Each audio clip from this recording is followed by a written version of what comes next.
Good morning, everyone. I know I'm starting to get obnoxious with this whole Harry Potter thing, but I guess that I'm a bigger fan of this series than I even knew. And I'm fully equipped today with a confusing array of Harry Potter characters because I have the Harry Potter glasses, the Luna Lovegood wand. Apparently, they're labeled.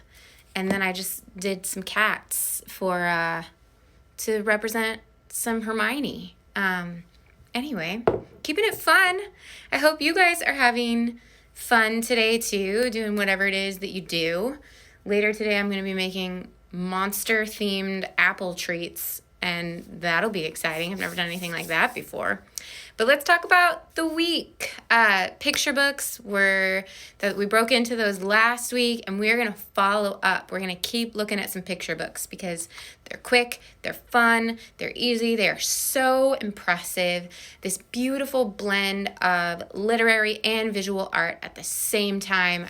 I'm very passionate about picture books. They're also about the length of a song.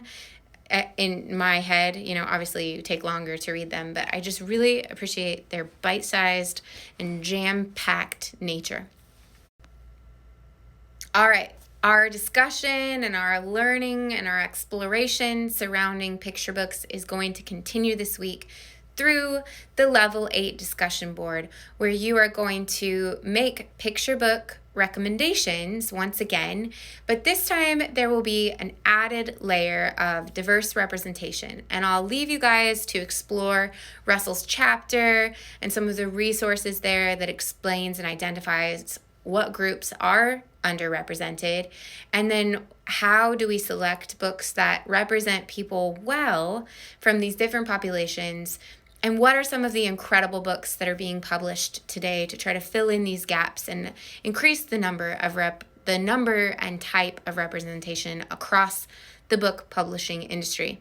I think it's really exciting personally to explore this section of the course because of what I said at the start. Just that as I've thought and intentionally sought out literature for certain populations that are not my own, I've just discovered storylines, artwork, perspectives that feel like traveling to me, traveling to new places, seeing things in a different way, appreciating another culture or place or moment or life experience.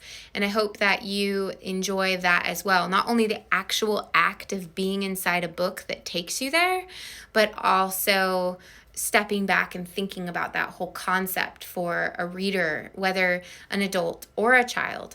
So you'll get more into the weeds in the actual discussion board. I don't want to give too much away, but I'm talking a lot right now about entering a world that is not my own, and yet there's also the importance of and the incredible value of opening up a book and seeing, for any of us, a character that reminds us of ourselves.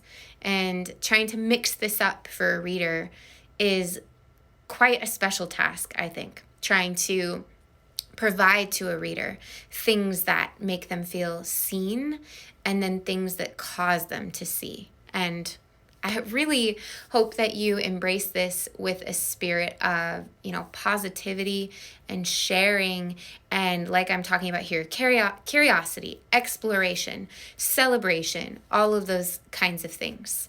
So we can just have an explosive book sharing conversation this week. Now, the nuts and bolts of this conversation are that you'll need to read a little bit of Russell's chapter 2. You'll skim some resources that you can come back to later for more deep review later. And then you'll make these book recommendations by Thursday night and reply to each other by Sunday.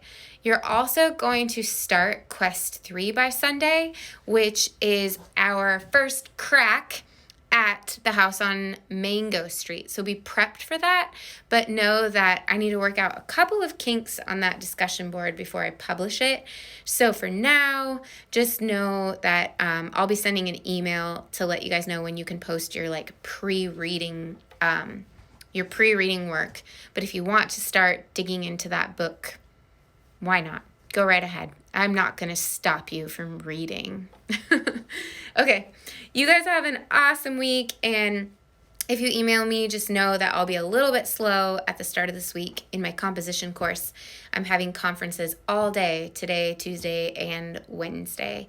So that's what I'm up against there, just trying to juggle staying on top of emails and conferences at the same time. All right, like I said, have a great week. Have a great Halloween if you do Halloween in whatever way you do it. And I'm really enjoying this course and this quarter with you guys.